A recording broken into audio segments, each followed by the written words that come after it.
What was the craziest food you had in Mexico? I think the craziest food I ever had were dog tacos. I'm not sure when I ate them because if you have them, they're usually just lying to you because the tacos are like really cheap. If they're really cheap, it means they're probably made of dog. I have eaten those tacos, but I wasn't really sure if they were dog or not. Perfect. What was the craziest or most dangerous experience you had? The craziest or most dangerous experience I had, probably one of the craziest.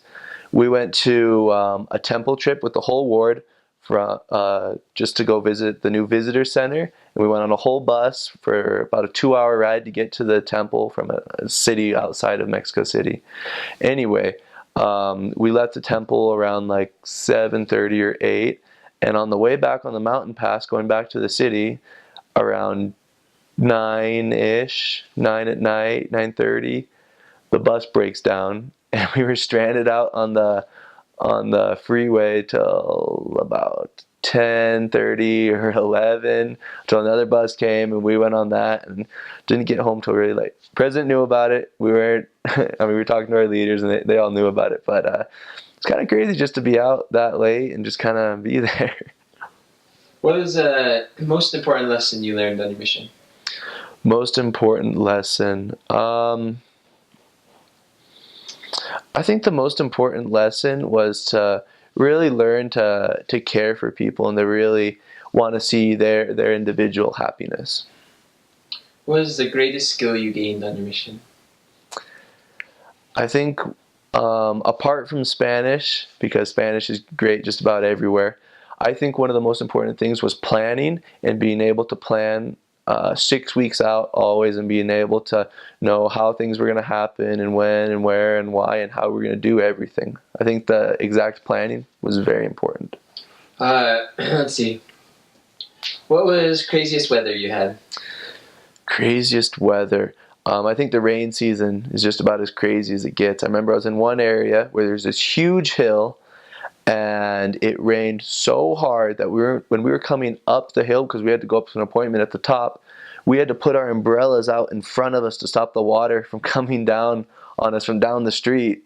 I mean, it was just soaking wet. And then when we came down the hill after, it was seriously a river, just a straight river, and we had to cross it to get to another appointment. So yeah, I pretty much walked through water up to our knees at least. I mean, Cool.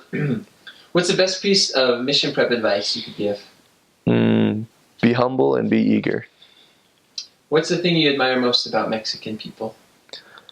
I really admire how the Mexican people, they always wanted to bring people into their homes, and they wanted to love them and talk with them and just have a good time. And then also how they love to feed people and give them dinner, food, and all that. I really admired that because we were people coming off of the street that they didn't know, and they would wanna love us.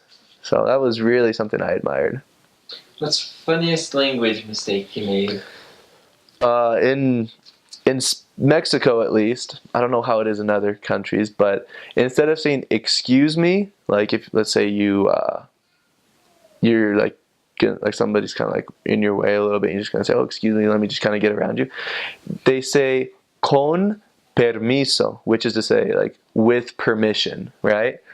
Well, for the first 8 months of my mission, I didn't know that it was con permiso. I thought it was compromiso. And compromiso is commitment. And the first 8 months, it wasn't like I didn't know. I was thinking like, why do they say commitment? That's like the weirdest thing I've ever heard. And no one told me for 8 months. What was the hardest experience you had? Hardest experience. I think probably some of the hardest stuff was learning to really put aside my personal issues and challenges that were going on outside of the mission, and being able to focus in on the work. Sometimes there's just a lot of hard stuff happening at home or whatever, and it was sometimes really difficult to just be able to put that aside and just get into the work. And the final one would be most spiritual experience you had. The most spiritual experience, I don't know if I could name just one exactly like that, but I really feel like it was always so amazing to see an individual change, which it happened many times. And I love just being able to see how they went from one person to becoming almost a completely different person, a happier, better person. And that applied to many different aspects. It could be a ward or my companion, or it could be me. I could change. So that was always really great to see the changes in people. I'd say that was really something very, very spiritual for me.